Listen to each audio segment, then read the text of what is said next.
Hello YouTube, right, this is a Nokia C3. Not sure if you got one, you recognise it. I had it for 6-7 years.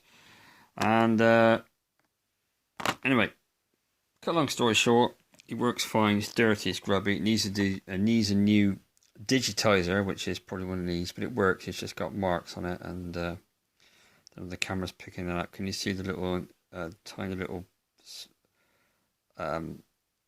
I would call them pixels, but they're not. Basically, this is what senses where you're tapping on the screen.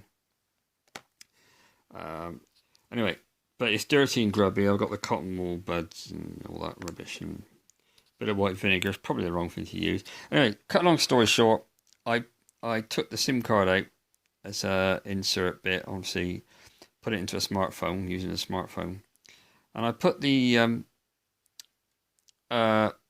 outer part back in, thinking I don't want to lose this in case when I go back to using this phone, which I probably will, knowing me.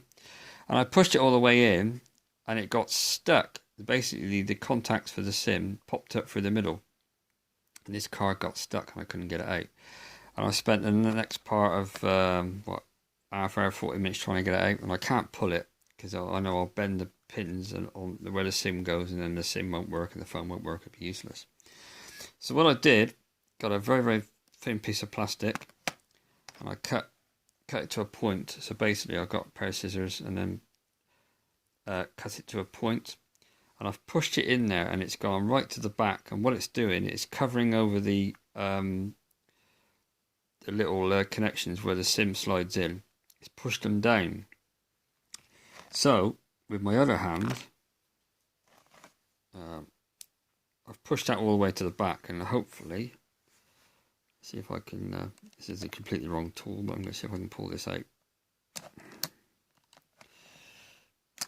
Oh, awesome. There you go. So look, so that's the carrier. Obviously, on this it takes that size, but when you put it into a smartphone, you push the inner bit out, and also there you are. See? So that went in all the way, and it covered over the, if you can see there, look, focus, will it focus? Might do. So you've got the little pins that push up onto the SIM to make it secure, get a good connection. So now I'm going to put this thing back together, so I've got that out. So if you do a stupid thing like me and reinsert this, firstly, don't reinsert it, because you won't get it out, and secondly, if you do, get a piece of plastic with a bit of a point on and push it in, give it a wiggle, and if it goes right to the back, you've covered the pins and you'll be able to pull this out. Alright, thanks for watching, cheers.